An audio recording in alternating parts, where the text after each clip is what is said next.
Hello बच्चों, मैं योगेंद्र कुमार एक बार फिर से हाजिर हूँ आपके लिए हिंदी क्लास के साथ। बेटा, हम पढ़ रहे थे आपका चैप्टर संख्या 15 और चैप्टर का नाम था नीलकंठ। इसमें हमने थोड़ा बहुत पाठ पढ़ चुका है कि किस तरह लेखिका को जानवरों को पालने का शौक़ था, पक्षियों को पालने का शौक़ था, अर्थात पशु पक्षियों को पालने का शौक़ था। और इसी शौक़ के कारण, अपने इसी दिलचस्पी के कारण वो एक बार मोर के दो बच्चों को लेके आई थी, एक मोर और एक मोर। ठीक है, तो उसने बताया कि किस तरह से वो आए, घर में रहे, बिल्ली से, खरगोश से, और किस तरह और अन्य जानवरों ने उनका स्वागत किया। तो देखो आगे पढ़ते हैं। आप आ जाइए पेज नंबर 111 पर। ठीक है, 111 पेज नंबर 111।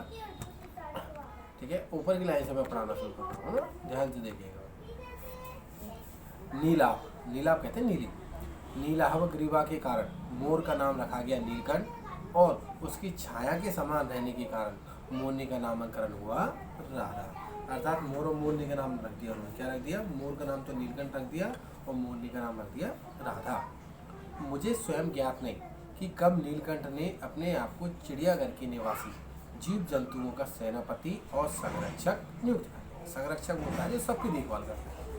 सवेरे ही वह सब खरगोश, कबूतर आदि की सेना एकत्र कर उस ओर जाता जहाँ दाना दिया जाता है। एकत्र यानी इकट्ठा करके सबको चल दिया, चलो भाई दाना खाने चल रहे हैं। और घूम घूम कर मानो सबकी रखवाली करता रहता।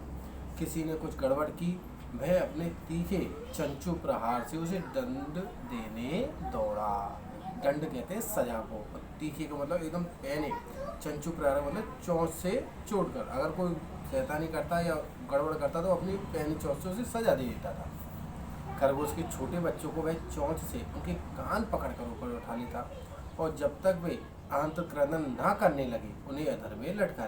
जब तक वो चिल्लाने नहीं लग जाते, जब तक ऐसे पकड़ के रखता चोंच से।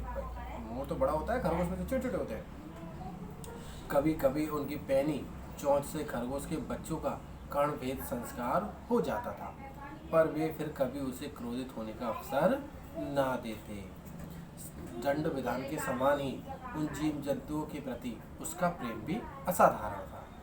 प्राय वह मिट्टी में पंख फैलाकर बैठ जाता।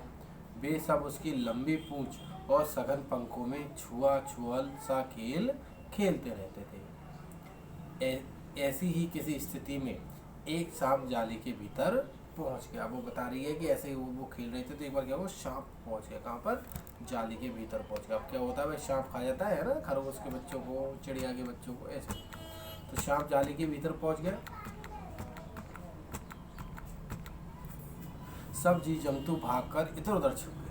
केवल एक खरगोश सांप की पकड़ में आ जाता है। कौन आ गया? सब भगे। खरगोश होता है उसको सांप पकड़ लेता। देखो फोटो में दिखाई दे रहा है ना, सांप ने खरगोश को पकड़ा रखा है, छोटे से बच्चे को मुंह में। ठीक है, अगले देखिए पेज में अगला पढ़ते हैं।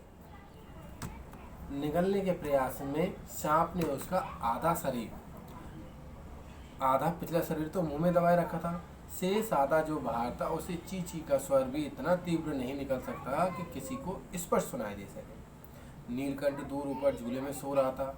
उसी के चौकन्ने कानों ने उस मंद स्वर की व्यथा पहचानी, और वह पूंछ पंख समेटकर सर से एक झपट्टे में नीचे आ गया। मोर को पता चल गया कि भाई सांप आ रहा है। वो झट से नीचे आ गया, और संभवतः अपनी सहज चेतना से ही उसने समझ लिया होगा कि सांप के फन पर चोंच मारने से खरगोश भी घायल हो सकता है। भाई फन पे मारेगा तो मुंह में तो वो है, तो खरगोश भी घायल हो जाएगा। तो देखो वो क्या करता है, उसने सांप को फन के पास पंजों से दबाया और फिर चोंच से इतने प्रहार किए कि वह अधमरा हो गया। पकड़ ढीली पड़ते ही खरगोश का बच्चा मुंह से तो निकल आया, परंतु निश्चेष्टता वहीं पड़ा रहा। अब देखो भाई कैसे बचाया, चोंच मारे गया मारे गया मारे गया। और भाई जब उसको दर्द होगा शाम को, तो उसने क्या कर दिया, खरगोश के बच्चे को छोड़ दिया।